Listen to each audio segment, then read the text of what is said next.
It happened 3 days after I got back from a business trip to San Diego. I had been gone for 5 days, just long enough for the house to feel unfamiliar when I walked back in, for the dog to greet me like a stranger, and for Ashley to act just a little too rehearsed when she smiled and kissed me at the door. I brushed it off at the time.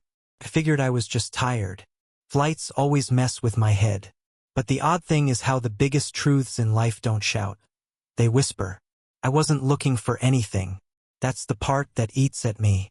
If I had never opened that cabinet, if I had just tossed the fresh towels on the bathroom counter like I usually do, I probably would have stayed blind a little longer.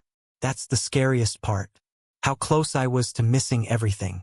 We keep the extra linens in this narrow cabinet in the hallway between our bedroom and the guest room. It's the kind of place you forget exists until you need to dig out a winter comforter or replace the bath mats. I was restocking hand towels after washing a load. Pretty basic. I opened the door, reached in, and something caught my eye behind the stack of old pillowcases we never use. At first I thought it was one of Ashley's jewelry boxes.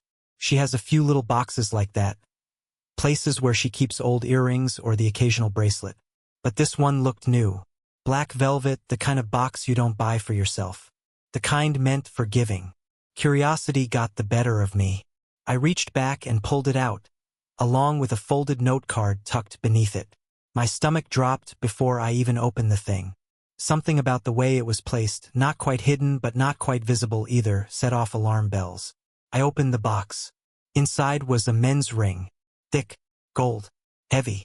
I don't wear rings other than my wedding band. This wasn't mine. Wasn't my size either. And the style? Definitely not something Ashley would pick for me. She knows I'm more of a plain silver kind of guy. This had detailing. Grooves. It looked expensive, like something custom made.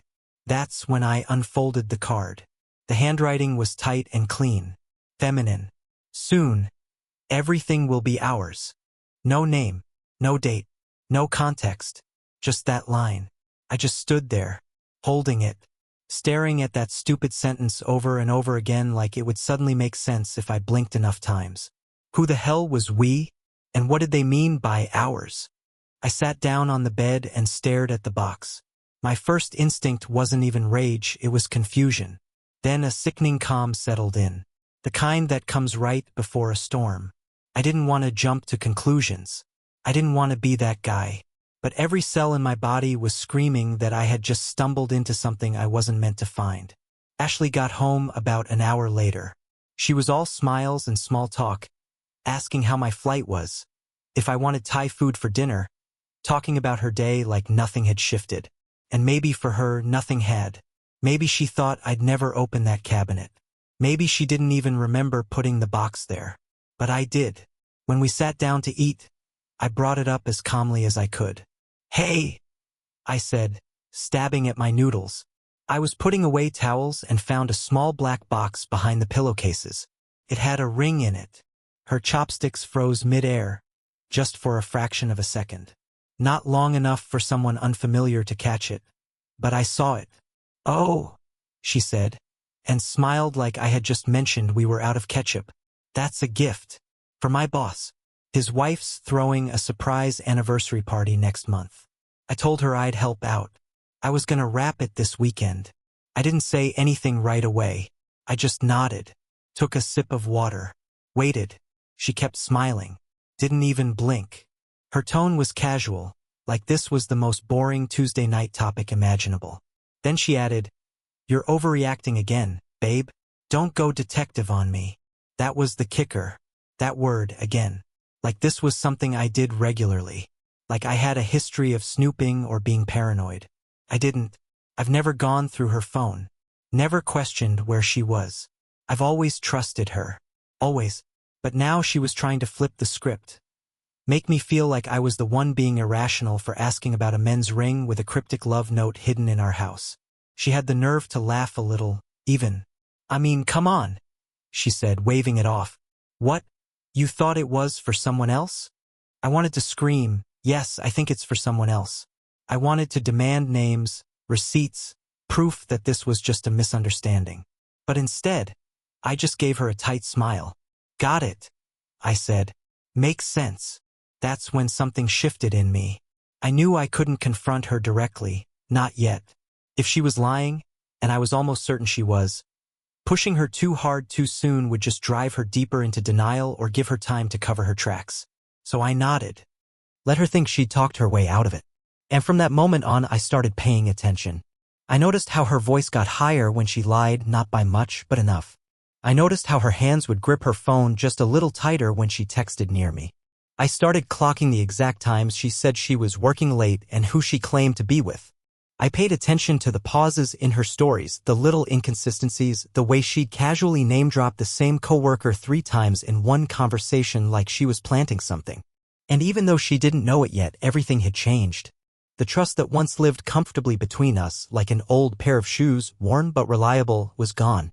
Or maybe it had already been gone and I had just been too tired or too trusting to notice. I didn't say another word about the ring. I didn't mention the cardigan. But something in me had woken up, the part of me that stops assuming the best and starts preparing for the worst. It's weird. You think if something like this ever happened, you'd react with fireworks. Yelling. Crying. Rage. But I didn't. I got quiet. Because the scariest kind of betrayal isn't loud, it's slow and calm and wears a familiar smile. The kind that says babe over pad thai and insists you're imagining things. But I wasn't imagining this. I had the box. I had the note. I had the first proof. And now I had a reason to watch everything unravel. After that night, the box, the ring, the lie, everything started to shift in my head. Not just the present, but the past too. You know how sometimes your mind replays old scenes through a new lens once you've seen the truth? That's what started happening to me. All the things I'd brushed off, the little oddities, the stuff I used to laugh about or blame on stress, it all came flooding back, and this time it didn't feel innocent. Like how, over the last few months, Ashley had been staying late more often. At first, it was a few times a month. Then it became a couple nights a week. Work meetings, she said. Client dinners, she did casually, as if that explained why she was getting home at 11:30 p.m. on a Wednesday wearing lipstick and heels when she swore she was just grabbing drinks with the team. I remember one night, I think it was early February, she came home late and I noticed the faintest reddish mark on her collarbone. It looked like a rash at first. When I asked, she laughed and said it was probably from her scarf, some kind of fabric allergy. She said it with that same breezy tone she used when she forgot to text me back for hours at a time. Back then, I believed her. Or maybe I just wanted to. I mean, why wouldn't I? We weren't fighting. We weren't distant, at least not yet. Or maybe we were and I just hadn't seen it. Looking back now, it's so obvious I feel stupid for not catching it sooner. But at the time I was living in a different version of reality, one where I thought I knew my wife. After the ring, though, I started putting those memories together like puzzle pieces. Her phone was another thing. She used to leave it on the coffee table or charging on the nightstand, no problem. But recently, that thing was glued to her hand like it was surgically attached. And when she wasn't holding it, it was face down. Always. Notifications came in soft vibrations or quick flashes of light, but she never picked it up in front of me. Not anymore. One night, she was in the kitchen and her phone buzzed on the couch. I glanced down. It was just a preview, a name, and a couple words. The name was Tom. I don't know a Tom in her life. I asked once casually who Tom was. She barely flinched. Oh, just someone from work, she said. You don't know him. That's it. No last name. No further explanation. And just like that, she changed the subject. At the time, I told myself I was being paranoid. But now, I remember the way her eyes shifted when she said it. How fast she moved to clear the message. It wasn't just the phone. It was everything. She became cold, not in a cruel way, just distant. Distracted. Like her body was in the room, but her thoughts were somewhere else. She used to hum while she cooked, used to ask about my day and actually listen to the answer. Lately, it was like talking to a wall. Her responses were short, polite, functional. The kind of conversations you have with your accountant, not your spouse. And it wasn't just me who noticed. Our dog, Max, this sweet golden retriever who's never met a stranger, started acting weird around her. At first, I thought I was imagining it. But then it happened again. And again. She'd come home, drop her bag, and Max would slink under the table or retreat to the laundry room. He wouldn't go near her unless I coaxed him out. She said he was just getting weird in his old age. But Max wasn't weird. He was reacting. Dogs always know. There was this one morning, I think it was a Saturday. Ashley had gone out for a morning run. She used to run often, but these runs were getting longer and she never came back sweaty or tired. That morning, she walked in looking fresh. Makeup still intact. hair slightly wind-blown but styled. She kissed my cheek and went straight to shower. The smell hit me before she closed the bathroom door. It wasn't just soap or shampoo. It was cologne. And not mine. I said nothing. I sat on the edge of the bed, pretending to scroll through emails, but inside my chest was this growing weight. Like I was carrying something I couldn't name yet, a truth forming in the shadows. I started keeping notes. Nothing dramatic. Just a log in my phone, dates, times, odd little moments. I told myself I was just being thorough. I wasn't trying to catch her. I just wanted to feel less crazy. I needed something to compare my memories against because I was beginning to lose my grip on what was real. It's easy to gaslight yourself when you're in love. I remembered one afternoon a couple weeks before San Diego, she came home with a new perfume. Said it was a gift from a coworker. The bottle was sleek and expensive looking, a designer brand I knew wasn't cheap. When I raised an eyebrow, she laughed and said it was part of a promotional bundle from some team building event. Everyone got one, she said. I never saw the bottle again. I'm not stupid. I know how people behave when they're cheating. I've seen the movies. Heard the stories. But none of those felt like my story. Not until now. There was this moment, maybe a week before I found the ring, that I think about a lot. We were watching TV, some show she liked that I only half paid attention to, and I leaned over to kiss her temple. Just something small. A reflex. A habit. But she flinched. Just for a second. Just enough. I looked at her and she smiled like nothing happened. Like she hadn't just recoiled from a kiss from her husband. That was the night I slept on the couch for no reason at all. When I think about the timeline now, it's like watching a slow train wreck in reverse. Everything leads back to the ring, but the signs were there long before I opened the cabinet. Every unexplained night out, every vague text, every new excuse stacked neatly on top of the next. And me sitting quietly, refusing to believe that the woman I built my life with was capable of something like this. But now I see it. The ring wasn't the start. It was just the first piece of proof I couldn't ignore. The truth is, I think a part of me knew all along. I think we all do, deep down. We know when something's off. When the person we love starts looking at us like we're strangers. When they laugh a little too hard at someone else's jokes, or take a little longer to reply to our texts, or start saying, "I'm just tired," every time we reach for them. I used to call it intuition. Now, I know better. It wasn't a gut feeling. It was evidence. I just didn't want to believe what it meant. The truth didn't arrive like a bomb, it crept in, slow and silent, until it stood in front of me wearing her perfume. It was my birthday, of all days. I had taken the afternoon off, a small gesture to do something thoughtful, cook her favorite dinner, set the table, make it feel like old times. She'd told me she had the day off too, which made it perfect. We hadn't spent much quality time together lately, and I guess some stupid part of me hoped this might reset something. Remind her of us. I stopped by the grocery store on the way home and picked up ingredients for the dish she used to request back when we first got married, lemon garlic salmon with roasted potatoes and a salad she used to claim only I could make just right. I even bought her favorite wine, chilled it in the car. I was trying, man. Genuinely trying. The whole time I kept picturing her reaction, how she'd walk in, surprised to see me already home, the smell of dinner in the air. I imagined her smiling, hugging me, saying she didn't expect this. I clung to that version of the night, right up until the moment I pulled into our parking garage and noticed the unfamiliar car. It was parked in our spot. A sleek silver Audi. New. Clean. Not a neighbor's. I don't know how I knew it wasn't right, I just did. Like my brain had already made the connection my heart didn't want to touch. I parked in the guest space across from it and sat there for a moment, hand on the ignition, staring. The engine was still warm. Windows slightly fogged. Someone had arrived recently. I checked my phone. No texts from Ashley. No missed calls. She hadn't said anything about company. My palms were damp. I stepped into the elevator. That's when the cologne hit me. Strong. Sharp. Expensive. I don't wear cologne, not since college, and definitely not whatever this was. It didn't smell like me. And it didn't smell like the elevator ever did. I told myself maybe it was the guy from upstairs. Maybe someone was visiting the neighbors. Maybe. The second I opened the front door, every maybe died. The place wasn't quiet. I mean, it wasn't loud either. But there were signs of life. A glass of wine on the kitchen counter. Half-used fork on a plate. 2 portions on the table. One barely touched, the other nearly finished. Salmon. Potatoes. Just like I'd planned. Except I hadn't even started cooking. I walked in slowly, like I was scared to move too fast and break something. The air felt thick, like the house was holding its breath. Then I heard it, the shower. running full blast. Not the dishwasher. Not laundry. The damn shower. My heart was pounding so hard I could feel it in my teeth. I didn't call out. I didn't want to. I didn't want to hear her lie. I just stood there in the kitchen, looking at the counter, my eyes scanning everything like it might suddenly make sense. And then I saw it. A men's shirt draped neatly over the back of the kitchen chair. Freshly ironed. Collar crisp. Except on the shoulder, just barely visible under the overhead light, was a faint, dusty smear of beige. Foundation. Her foundation. I walked toward it slowly. I didn't want to touch it. I didn't need to. I just stared at it. That little smudge might as well have been a neon sign. I could see it all in my head.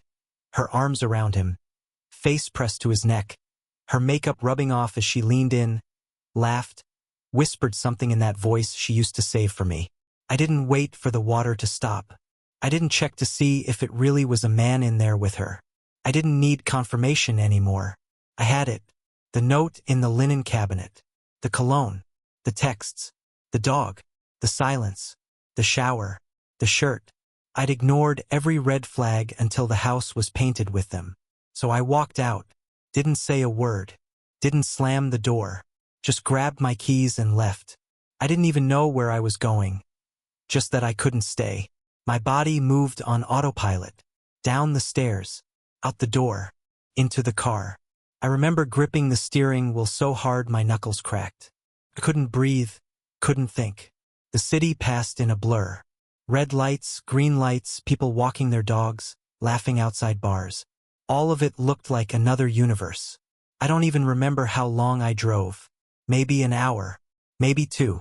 I ended up at some overlook just outside the city. One of those places where teenagers go to make out and adults go to fall apart. I sat there in silence, engine off, just listening to my heartbeat and the wind. I didn't cry. I didn't scream. I just sat. The worst part wasn't the betrayal itself. It was the clarity that followed. That sudden knowing. The realization that the version of Ashley I loved didn't exist anymore. Maybe she never had. I thought about calling someone. My brother. My best friend. Even my mom. But I didn't. What was I supposed to say? Hey, happy birthday to me. My wife's probably naked in the shower with someone else right now. You free for coffee? So I sat there until the sun started to dip behind the trees, the sky bruising into a dark purple. Eventually, I drove to a motel I remembered passing once near the freeway. Paid in cash. No ID. One night. Maybe more. The clerk didn't ask questions. Just handed me the key and nodded. I sat on the bed and stared at the ceiling. And that was the first time I let myself feel it. Not just the betrayal, but the finality. This was over. There wasn't going to be a dramatic confrontation. No screaming in the kitchen. No late-night confession. I wasn't going to ask her why or who or how long. I didn't need her to admit it. She already had. Not with her words, but with her choices. She confessed with every late-night excuse. Every silence. Every look over her shoulder. Every, "I'm just tired tonight." She confessed with her phone turned face down, her lip gloss at midnight, her unreadable eyes. She confessed when she let someone else into our house, into our home, and gave them the version of her I hadn't seen in months. I didn't care about the details anymore. They wouldn't help, wouldn't change anything. Whether it was a fling or a full-blown affair didn't matter. Whether he meant something or nothing didn't matter. All that mattered was this. She had made a decision, and now I had to make mine. At first, I think she thought I was just sulking, that I needed space to cool off, to clear my head, like I was having some kind of emotional tantrum. That had always been Ashley's view of conflict. Something you managed, smoothed over, talked around until it faded. She thought everything could be fixed with a cute text, a well-timed kiss, a joke that reminded me of the old days. She assumed, as she always had, that control was still in her hands. But she didn't know what I knew. She didn't know that I'd seen the shirt. That I'd clocked the unfamiliar car, the second wine glass, the scent in the elevator. She didn't know I hadn't just left for a drive, I'd left to disappear. The first night, she probably expected a text. A check-in. Maybe even a "we need to talk." But I gave her nothing. No breadcrumbs. No clues. Just silence. I turned my phone off before I even pulled into the motel lot. When I checked in, I paid in cash. No ID. No paper trail. I wasn't playing the wounded husband. I was watching the storm roll in from a distance and waiting to see how she'd handle it when the mirror cracked. She called first. Of course she did. Probably within an hour of me not showing up for dinner. Maybe even sooner. I can imagine the moment, her stepping out of the shower, humming some song, expecting to see me in the kitchen. Instead, there's nothing. Just the cooling food, the empty driveway, the echo of her own voice in the hallway. She'd laugh at first. That man, she'd mutter. Always dramatic. But by the third call? Maybe less laughter. By the fifth? Something colder starts creeping in. Day one was probably her most confident. She left a message around 9 p.m. I checked it later, her voice low, sweet, carefully calm. Hey babe. I saw you were gone. I guess something came up? I'm guessing you needed air. Call me when you can, okay? I'm worried, but I trust you. I trust you. The irony. I deleted it without listening to the rest. I didn't need to hear her fake concern. Her tone was like someone testing the depth of a pool, tentative but not afraid yet. That would change soon enough. By the next morning, I knew she'd be pacing. Ashley isn't good with silence. She needs sound, movement, feedback, like a performer who doesn't know what to do when the applause stops. I checked my burner phone around 11 a.m., 7 missed calls. For texts, the tone had shifted. Less breezy, more urgent. Hey, just checking in again. Can we talk? I'm starting to get a little worried. Please call me back. Mark, seriously. Where are you? I didn't respond. I went out that afternoon, bought a cheap prepaid debit card, and drove 2 towns over to an office supply store. Printed documents, photocopied photos I'd forgotten I had, things I'd found in our storage safe a month earlier and hadn't thought much of at the time. An extra set of keys to her house. A list of her frequent contacts. Stuff I'd collected not because I planned anything back then, but because somewhere inside me I must have known this day might come. Meanwhile, Ashley's calm was fraying. That night, I got another voicemail. She sounded tight, like she was holding in a scream. Mark, this isn't funny anymore. I don't know what you're doing or where you are, but this is getting out of hand. If you're mad about something, we can work it out. Just please call me. That was the first time she said please. The shift was starting. Her confidence had always been her armor. That was Ashley's thing, never flinching, never cracking, always one step ahead of everyone in the room. She prided herself on reading people, managing expectations, steering conversations. She once told me she could talk herself out of any situation. I believed her. But control is only power when you know what's coming. And now she didn't. I hadn't packed any bags. Hadn't taken anything from the house except my wallet and phone. No clothes. No toothbrush.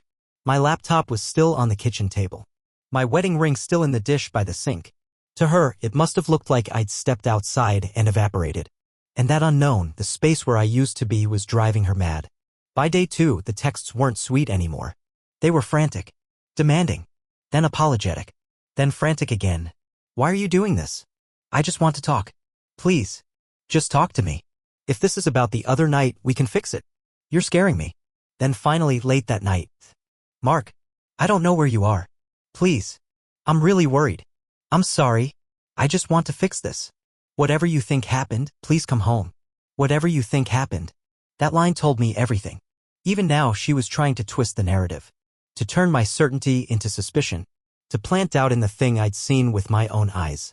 But it was too late. She was unraveling. I called my lawyer the next morning. We'd spoken once before, casually, back when I updated my will. Now it was real. I told him everything, what I knew, what I'd seen, what I suspected. He didn't flinch. Said he'd send over a list of options. I gave him the name of a private investigator, too, someone recommended by a friend a while back. Just in case I needed to confirm what I already knew. I wasn't out for revenge. I just wanted truth, leverage, and a way out with my dignity intact. While Ashley spiraled, I was planning. I stayed at that same motel 3 nights. Never the same room twice. I paid in cash. Ate at diners. Left no trail. Every so often I checked the burner phone. More messages, more missed calls. I never listened to them. Didn't need to. Her desperation was predictable. I knew her patterns better than she realized. By day 3, I got a text from my sister. Ashley's been calling me nonstop. Says you've disappeared. Are you okay? I responded simply. I'm okay. Please don't tell her anything. I'll explain when I can. She understood. Ashley must have tried everyone. My family, my coworkers, probably even the barista at the coffee shop I go to. I could almost picture her calling from the couch, fingers tapping her knee, trying to sound calm as she asked my friends, "Have you heard from him? He's been off lately." But her voice wouldn't match the words. She'd sound too alert, too controlled, like someone trying to sell sincerity. And the people who knew me would hear the lie in it. I wasn't off. I was done. Every time she called, every time she pleaded, her fear grew thicker. Not because she missed me, not because she loved me, but because she couldn't calculate what I was doing, what I knew, what I might do next. And for someone like Ashley, that was worse than guilt. It was chaos, a break in the system, a future she couldn't script. I don't know where she thought I was. Maybe she imagined I was with a friend, hiding out, rage boiling, waiting for the right time to explode. Maybe she thought I'd lawyer up and come storming in, or maybe she hoped I'd sulk long enough to lose momentum, so she could catch me off guard with an apology wrapped in soft hands and practiced tears. But what she didn't know, what she could never anticipate, was that I didn't want anything from her. Not answers, not closure, not even revenge. I just wanted her to sit in the silence she left behind, to feel the weight of her own choices pressing in on all sides, to look around that house full of half-finished lies and realize, for once, that the story wasn't hers to control anymore. Ashley had always been good at control. That was her secret, P*N, her real talent. She didn't need to shout, didn't need to manipulate in the obvious ways. She made things feel easy, casual, natural.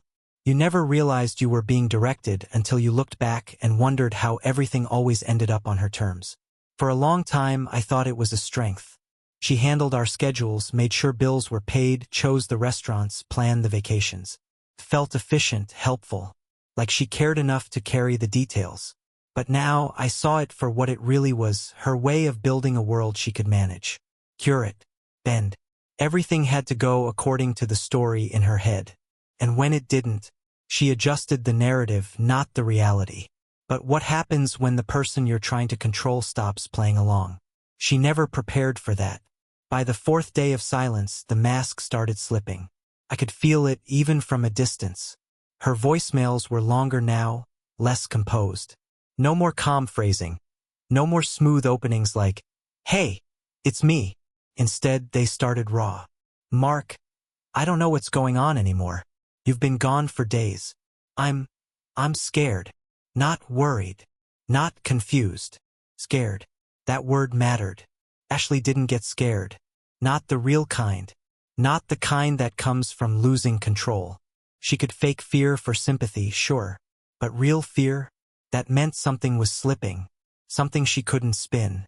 I imagined her sitting at the dining room table, scrolling through our shared bank accounts, expecting to see movement. Gas stations, hotels, restaurants.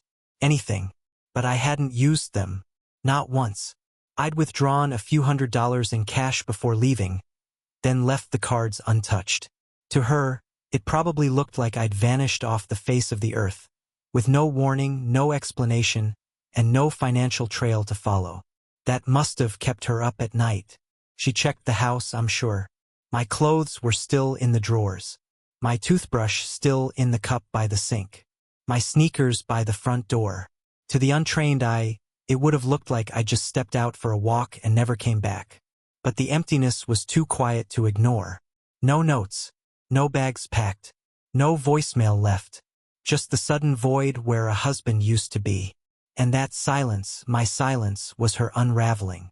She didn't know that I'd made copies of documents from our bank box weeks earlier. I'd stumbled across them by accident, searching for a tax form. At the time, I'd barely registered what I was looking at.